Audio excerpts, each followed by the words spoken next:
Bonjour, c'est Ursule encore. On est le 7 septembre 2025. Alors je viens sonner la trompette aujourd'hui encore et je viens proclamer le retour de notre Seigneur Jésus-Christ. Amen. Alors, entendre Dieu par la voix intérieure. Amen. Entendre Dieu par, n'est-ce pas, la voix intérieure qui est en chacun, n'est-ce pas, en chaque être humain. Dieu a pourvu pour que tout le monde, n'est-ce pas, soit en relation avec Dieu et que tout le monde puisse, n'est-ce pas, l'entendre. Et dans Proverbes, je vais lire ces proverbes, je pense 20, attendez. Le proverbe 20, le verset 27, ça dit « Le souffle de l'homme est une lampe de l'Éternel. Il pénètre jusqu'au fond des entrailles. » Le souffle de Dieu, n'est-ce pas, en toi et en moi, c'est une lampe. La lampe de Dieu. Donc, où se trouve le souffle? On ne sait pas où c'est rattaché. Mais c'est en nous. C'est ça qui fait que nous sommes rattachés à Dieu. Une fois que le souffle n'est plus là, on dit, ah, la personne n'est plus là. Elle a quitté, elle est partie tel jour, et puis, et donc voilà. Mais c'est parce que Dieu s'est retiré de la personne, si bien que, voilà, il n'y a que le corps inerte qui est là. Et le Seigneur nous dit, n'est-ce pas, que il a placé en nous tout le nécessaire pour qu'on puisse l'entendre. L'ennemi le sait aussi. Alors il met autour de nous toute distraction, toutes sortes de distractions pour qu'on puisse garder le focus sur autre chose au lieu de le garder sur notre Dieu. Si bien que on ne l'entend pas. Et on est plus attiré vers ces choses qui nous distraient, si bien qu'on a l'impression que Dieu est lointain. Dieu n'a jamais été lointain. Il a toujours été proche de l'homme. Et ces derniers temps, n'est-ce pas, il l'a manifesté. C'est-à-dire que l'évidence est là. Il a donné son Fils sur le bois pour toute l'humanité. Et ça, c'est depuis, n'est-ce pas, le 1er siècle. Alors, si tu es quelqu'un qui dit, oh oui, Dieu est lointain, je ne l'entends pas, et puis il a créé les cieux et la terre, et puis on ne le voit pas, mais Dieu, il est visible. À tous les jours, on peut le voir, on peut témoigner de sa présence au milieu de nous. Notre Seigneur est là. N'est-ce pas? Quand Philippe a dit à Jésus, montre-nous Dieu. Jésus-Christ a dit à Philippe, Philippe, comment est-ce que tu demandes Dieu? Me voici. Si tu me vois, tu vois Dieu.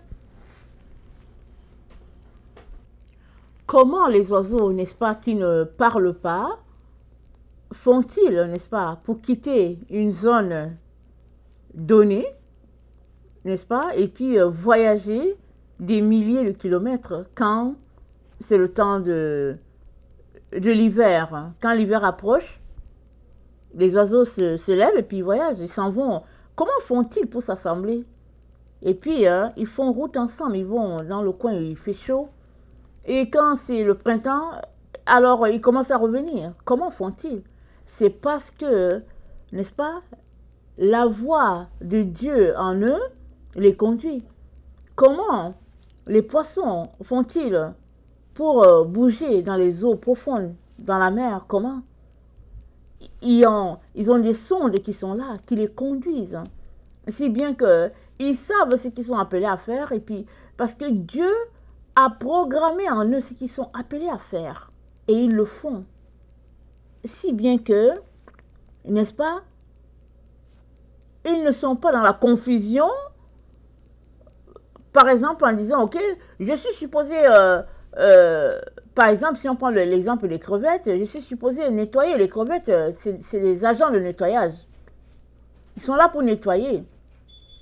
Alors, leur travail est de nettoyer, Alors imaginez que les crevettes qui sont supposées nettoyer se mettent plutôt, je ne sais pas, à ronger un arbuste qui est là dans l'eau et puis ils ne font que faire ça et puis les gens seront étonnés, ils vont dire mais qu'est-ce qui se passe avec, avec ces crevettes là? Quelles sont les nouvelles, quelles sont les fonctions qu'elles exercent? Parce que de ce qu'on sait des crevettes, exemple, elles sont faites pour nettoyer le fond de la mer et puis bon, ceux-là, elles ont l'air confuses, voilà ce qui se passe et puis les scientifiques vont aller étudier pour dire mais c'est quoi ce phénomène? Qu'est-ce qui se passe? Parce que ça ne semble pas naturel. C'est un exemple comme ça que j'ai donné, ok?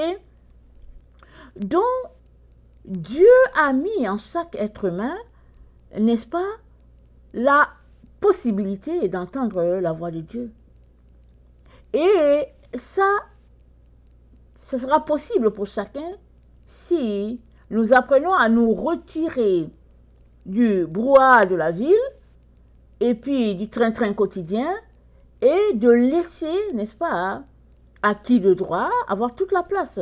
Et nous savons que c'est Dieu, n'est-ce pas, qui a toute la place, n'est-ce pas, en nous. Même si nous, en tant qu'être humain, on ne veut pas donner à Dieu la place qui lui est due, notre âme, notre ADN, notre être soupire après cette relation-là avec son Créateur. Ça fait partie, n'est-ce pas, de qui nous sommes, parce que nous avons été créés à l'image de Dieu. Alors, il est arrivé une situation, n'est-ce pas, sur la terre, où des gens avaient besoin d'être conduits, ils avaient besoin de direction. Et, évidemment, Dieu, n'est-ce pas, s'est manifesté. Et nous avons ça dans Matthieu 1, au verset 19. Ça nous dit que Marie a été fiancée à Joseph et Marie s'est retrouvée enceinte. Alors, ne voulant pas la diffamer, Joseph a décidé de rompre. Matthieu 1, le verset 19, Joseph, son époux, qui était un homme de bien et qui ne voulait pas la diffamer, se proposa de rompre secrètement avec elle. Comme il y pensait, voici un ange du Seigneur lui apparut en songe et dit, Joseph, fils de David, ne crains pas de prendre avec toi Marie, ta femme, car l'enfant qu'elle a conçu vient du Saint-Esprit. Elle enfantera un fils et tu lui donneras le nom de Jésus, celui qui sauvera son peuple de ses péchés. Matthieu 2, le verset 13. Alors, lorsque les mages d'Orient furent partis, voici un ange du Seigneur apparut en songe à Joseph. Matthieu 2, le verset 13. Et lui dit, lève-toi, prends le petit enfant et sa mère, fuis en Égypte, et reste-y jusqu'à ce que je te parle. Car Hérode cherchera le petit enfant pour le faire périr. Alors, Joseph, n'est-ce pas, prit Marie, et puis l'enfant, et puis ils sont partis en Égypte, et ils sont restés là-bas, le temps que Dieu, n'est-ce pas, leur a donné de rester, jusqu'à ce que Hérode ne soit plus, et ils sont revenus, n'est-ce pas, en Judée. Tout cela pour dire que Dieu, n'est-ce pas, ne veut que nous conduire et nous dire ce qu'il y aurait lieu de faire, n'est-ce pas, dans chaque situation. Seul problème, as-tu le temps pour Dieu ou bien passes-tu le temps à courir ça et là? Et vous savez que notre siècle, n'est-ce pas, regorge de beaucoup d'inventions en technologie. On pourrait passer, n'est-ce pas, toute la journée, 24 heures sur 24, n'est-ce pas, 7 jours sur 7, sans jamais s'arrêter pour parler à Dieu. On pourrait le faire parce que tellement on est bombardé d'informations, ça et là. On peut aller sur tel site, tel autre, et puis bon, voilà, on peut courir par-ci, par-là. Mais si tu veux entendre Dieu, tu ne peux pas aussi en même temps entendre ces choses-là. Tu ne peux pas. C'est l'un ou l'autre. Oui, il peut arriver que tu vas sur Internet parce que tu cherches une information, parce que tu veux être au courant de telle chose ou telle autre, parce que Dieu te demande de faire un crochet pour regarder ce qui se passe. Ça arrive. Mais il ne faudrait pas que ce soit la source, la seule source, n'est-ce pas, de ta lumière. Il y a plusieurs personnes pour qui Internet, la télévision, c'est leur source de lumière. Ils n'ont pas d'autre lumière. Pourquoi? Parce que c'est eux qui ont choisi. Ils ont choisi d'avoir pour lumière les médias, la télévision, Internet, TikTok, YouTube. On peut citer Instagram, on peut citer, et puis à ne pas finir. Mais, c'est dit quoi? Proverbe 20, le verset 27.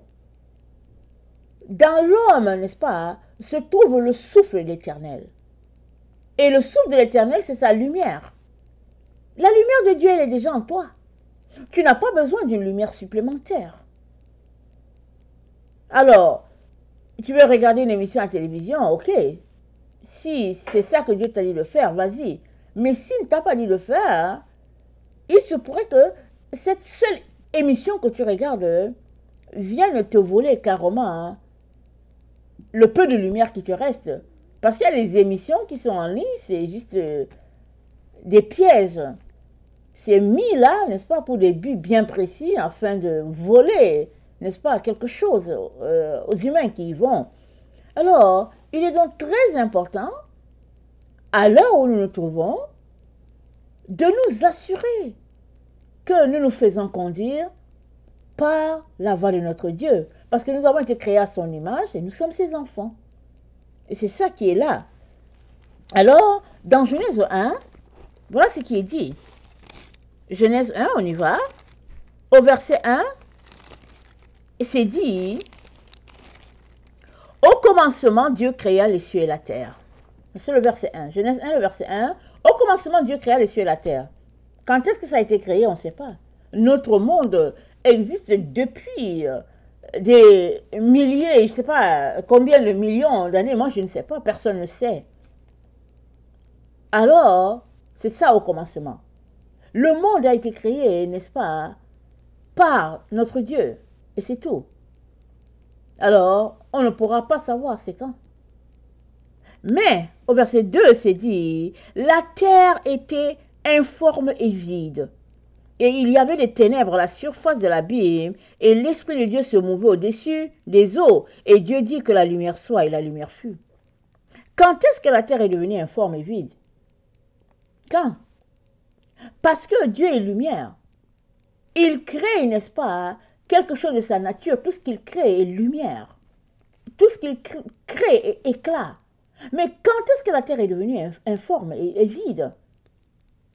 On ne peut pas dire que ça s'est passé à tel moment parce que Dieu ne nous l'a pas dit. Mais on sait une chose, c'est que l'ennemi s'est rébellé contre Dieu. Et il a été précipité. Avec tous les anges qui l'écoutaient. Il y a, n'est-ce pas, un passage ou deux passages dans la Bible qui parlent d'un tiers des anges. Ils ont été corrompus. Dieu dit, tu as marché devant Dieu jusqu'au moment où l'iniquité a été trouvée dans ton cœur. Et quand l'iniquité a été trouvée dans son cœur, Dieu l'a précipité. Et voilà, il n'était plus dans la présence de Dieu. Maintenant, sur, n'est-ce pas, la terre et puis l'environnement et tout, c'est dit, la terre était informe et vide. Pourquoi c'était vide? C'est dit, c'était informe, c'était vide, il y avait des ténèbres. Mais pourquoi est-ce que c'était comme ça? C'est parce que celui-là qui s'est opposé à Dieu, n'est-ce pas, est devenu tout simplement ténèbres et est venu ternir tout ce qui était là. Voilà pourquoi la Bible dit, la terre était informe, c'était vide, il n'y avait rien. Alors, Dieu dit, n'est-ce pas, que la lumière soit. Et Dieu, n'est-ce pas, dans cet endroit où tout a été corrompu, Dieu est venu encore mettre sa lumière, mettre son éclat, n'est-ce pas? Et il a créé, et puis il a dit à Adam, marche devant moi. Parce que Dieu a compté sur Adam, n'est-ce pas? Pour multiplier, se répandre, et puis vraiment prendre autorité sur cet espace-là, la terre que Dieu lui a donnée.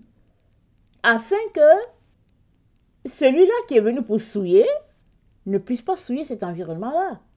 Alors Dieu a tout mis, n'est-ce pas, pour que l'être humain puisse être bien dans ce jardin-là. Il a tout créé, il a mis l'être humain là-dedans. Et, et Dieu dit, n'est-ce pas, que la lumière soit. Et Dieu vit que la lumière était bonne. Et Dieu sépara la lumière d'avec les ténèbres. C'est ça que Dieu est encore en train de faire aujourd'hui. Et il fait ça tout le temps. Quand Dieu voit la lumière, il voit que la lumière, il voit que c'est bon, il dit, ok, on va séparer. Parce qu'il ne faudrait pas que les ténèbres viennent encore souiller la lumière. Et Jésus-Christ, n'est-ce pas, a établi la lumière sur la terre. Quand Jean parle de Jésus, il dit, la lumière est venue chez les siens l'ont rejetée. Mais il dit, cette lumière a été faite par le monde. Elle existait déjà dans le monde, mais le monde ne l'a pas connue. Donc, elle est venue, n'est-ce pas? Et elle s'est révélée, elle s'est manifestée. Et Jésus-Christ, c'est cette lumière-là, n'est-ce pas, qui s'est révélée à chaque être humain. Ce n'est pas parce que tu ne crois pas en lui que tu ne respires pas par lui.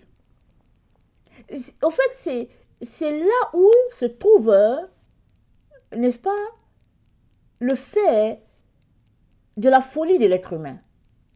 L'être humain ne peut pas se mouvoir sans Dieu. La lumière de Dieu en lui, le souffle de Dieu en lui, l'intelligence de Dieu en lui, tout ce que l'être humain fait, il le fait parce que Dieu, n'est-ce pas, lui permet de le faire, parce que c'est Dieu qui te tient en tant qu'être humain. Mais de dire, je ne crois pas en Dieu, Dieu n'existe pas et tout, voilà un peu qui montre, n'est-ce pas, comment l'être humain a pris le chemin, n'est-ce pas, d'être insensé face à cette réalité-là qui est là. Et aujourd'hui, Dieu aimerait nous ramener à l'essentiel. La chose la plus importante. Et cette chose, c'est quoi? C'est que nous puissions connecter avec notre Créateur. Que nous puissions arrêter de marcher sur la voie, n'est-ce pas, du mensonge, qui nous fait croire que, ouais, Dieu n'existe pas, qu'on a le droit de faire ce qu'on veut, et puis gérer notre vie comme on veut. Mais au fait, nous tenons tout de Dieu. Nous devons tout à Dieu. Nous bougeons parce que, n'est-ce pas, Dieu nous permet de bouger. Alors, c'est comme si l'ordinateur qu'on a se met à parler et puis nous dit que non, moi, c'est pas telle personne qui m'a créé, et puis bon, il en fait, c'est comme il veut et tout. N'empêche que le créateur de cet ordinateur, ce sera toujours lui, le créateur de l'ordinateur. Et on peut voir que l'ordinateur ne se rébelle pas, et puis quand il y a une fonction qui ne marche pas, on essaie d'arranger ça, et les gens essaient de regarder, au fait, comment ça a été mis en place, parce que tu ne peux pas arranger, par exemple, les ordinateurs de Apple comme les ordinateurs, par exemple, de Dell. Tu ne peux pas, ils sont différents. Donc les gens essaient de voir comment est-ce que ça fonctionne dans cette maison-là de création, et puis ils essayent d'arranger la chose en fonction.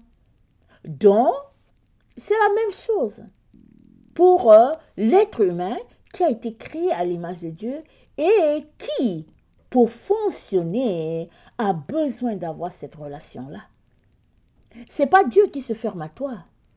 C'est toi qui ne veux pas de Dieu, qui te met dans ton orgueil, et voilà, et puis qui pense, n'est-ce pas, être arrivé à un certain standing, une certaine compréhension, une certaine manière de voir les choses, si bien que tu n'entends plus Dieu. Alors Dieu, il parle tout le temps. Tout le temps, il parle.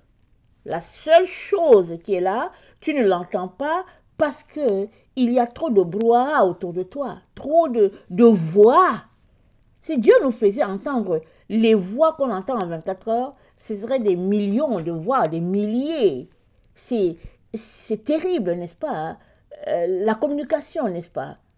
Autour de l'être humain. Mais dans tous ces milliers de voix qui circulent, n'est-ce pas? Qui foisonnent autour de nous, n'est-ce pas? On est capable d'entendre Dieu si on s'arrête sur son onde. Amen. Et l'onde de Dieu, c'est quoi? C'est l'amour. Parce que la Bible dit, Dieu a tant aimé le monde qu'il a donné. Et qu'est-ce qu'il a donné? Il a donné son Fils. Ce qu'il y avait de meilleur, il a donné parce que la relation a été coupée entre Dieu et l'humain. Et il fallait rétablir. Dieu n'était pas obligé, mais il a voulu rétablir.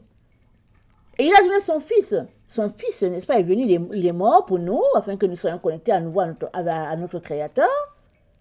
Et Dieu ne va pas te forcer, mais il t'encourage à être en relation avec celui-là qui t'a créé, afin que ta joie, n'est-ce pas, soit sur cette terre éclat. Alors, on a sa lumière sur la terre, mais si on marche dans la distraction de ce monde, c'est pas que la lumière n'est pas là, elle brille, elle est là, mais la distraction vient cacher la lumière.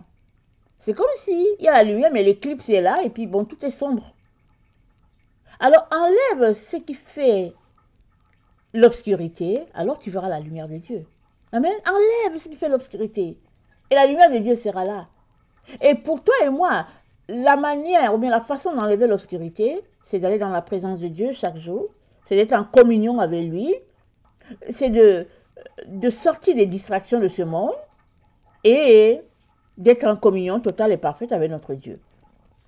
Alors, dans Jean 11, n'est-ce pas, au verset 9, voilà ce que Jésus-Christ dit. Jean 11,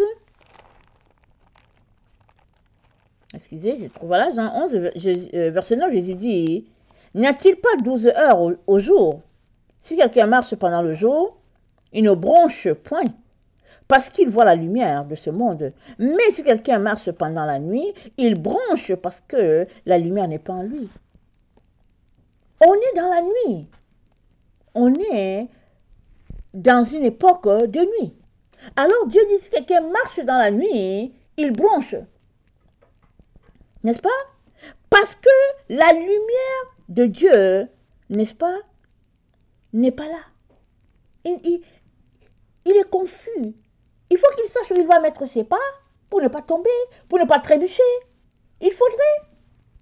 Et on est dans ce temps-là. Le temps dans lequel nous vivons, n'est-ce pas, correspond à un temps d'obscurité. Mais Dieu dit qu'il y a de la lumière. Pour qui aimerait voir? Tout le monde aimerait voir. Tout un chacun on aimerait voir. Il n'y a personne sur cette terre qui va dire, ok, moi j'aimerais être un non-voyant. Non, non, non. Tout le monde aimerait voir. Voilà pourquoi Jésus-Christ a dit, n'est-ce pas, venez acheter de moi le collier. Je vais vous donner le nécessaire pour pouvoir voir. Et le collier de Dieu, c'est quoi?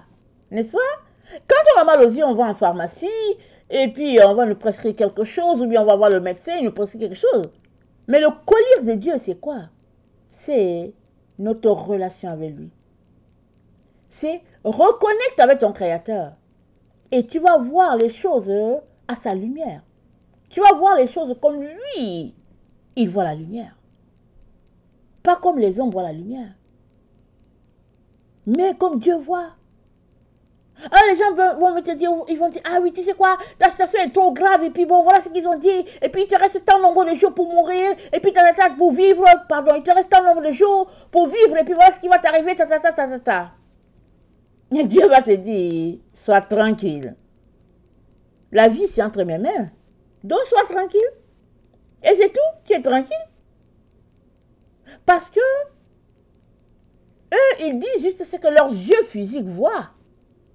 Mais Dieu, n'est-ce pas, il voit, et dans le spirituel, et dans le physique, il voit partout. À combien de dimensions il voit? Et à 2 dimensions, et à 3, et à 4, et puis il voit à plusieurs dimensions. Il voit ce qui est en réalité, et puis ce qui n'est pas. Et puis, il est le seul capable de te dire, reste tranquille. Et le fait de rester tranquille, tout être humain a besoin de ça sur cette terre.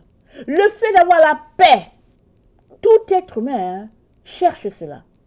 Et le seul endroit où nous pouvons trouver cette paix, c'est en Dieu. C'est de reconnecter avec notre Créateur. C'est le seul endroit. J'ai déjà partagé, n'est-ce pas, comment la plupart d'entre nous, n'est-ce pas, nous avons grandi, peut-être dans des familles chrétiennes, des familles où les gens prient Dieu, et puis on a quand même cette base. Il y a d'autres qui ont grandi, il n'y a pas du tout cette base d'avoir une relation avec Dieu, mais tout ça, ça ne change rien.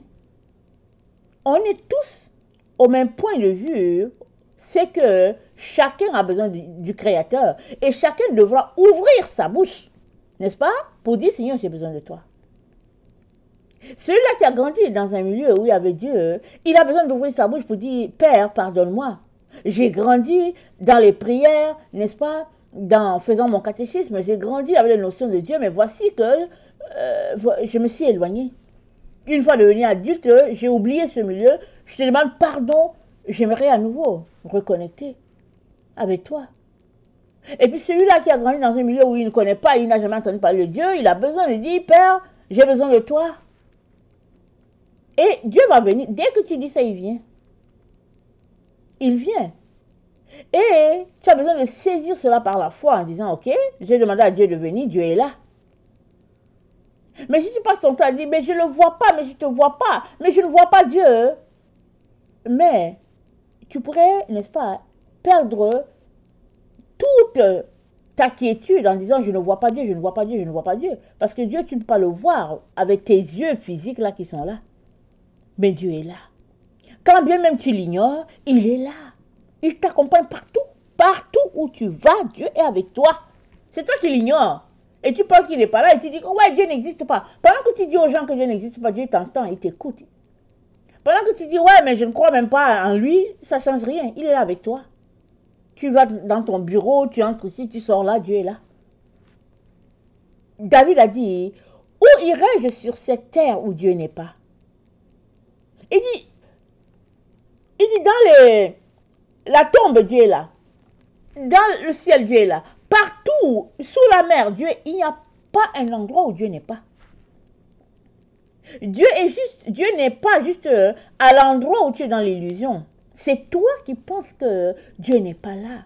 Et que, en l'ignorant, tu as réglé ton problème avec Dieu. C'est ça que tu penses. Mais Dieu, il est partout où tu es. Il n'y a pas un seul endroit sur cette terre où Dieu n'est pas.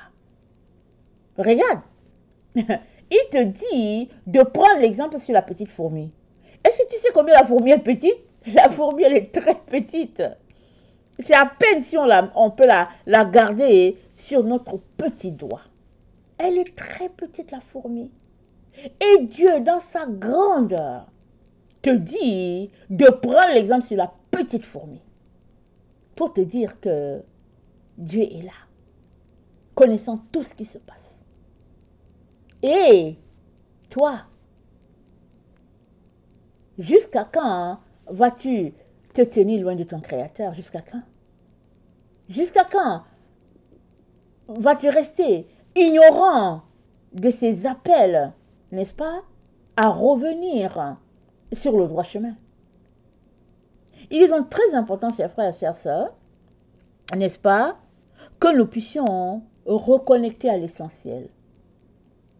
Et la voix de Dieu, elle n'est pas dans les airs, elle n'est pas chez tel prophète, ou bien chez le prêtre, ou bien chez le catéchiste, je ne sais pas où, chez le pasteur. Non, la voix de Dieu, elle est en toi. Amen, elle est en toi. Parce que tu portes en toi le souffle de Dieu. La lumière de Dieu est en toi. Il t'a tout donné. Tu es béni. Au-delà de tout, il t'a béni. C'est le problème. L'ennemi te trompe, te faisant croire que, voilà, Dieu n'est pas là, et puis tu as tel problème, tu as telle situation, et puis finalement te voilà pris dans un engrenage. Mais Dieu est en toi. Alléluia. Alors, décide de faire sortir toutes ces choses-là que Dieu n'aime pas. Et tu seras étonné de l'entendre tellement clairement que tu vas dire, mais qu'est-ce qui se passe? Alors, quelles sont ces choses que Dieu n'aime pas? Par exemple, Dieu n'aime pas la méchanceté. Par exemple, quelqu'un te pose une question, tu as le choix de répondre gentiment ou bien de répondre méchamment. Alors, quelqu'un peut te poser une question et puis tu vas répondre méchamment. Dieu n'aime pas ça. Que dirais-tu si tu apprenais à répondre gentiment? Tu pourrais dire, oh non, mais moi c'est comme ça que je parle, et puis c'est pas forcément, ça n'a rien à voir avec la personne, mais c'est comme ça que je parle. Ok, c'est comme ça que tu parles, ok. Mais ton Dieu, il est doux, il est gentil, il est rempli de compassion. Que dirais-tu de commencer à faire comme lui? Alors tout ce qui est bancal, tu le fais sortir, tu t'en débarrasses. Et tu seras étonné de voir comment, au fait, tout est là et comment tu entends Dieu clairement dans tout ce que tu es appelé à faire.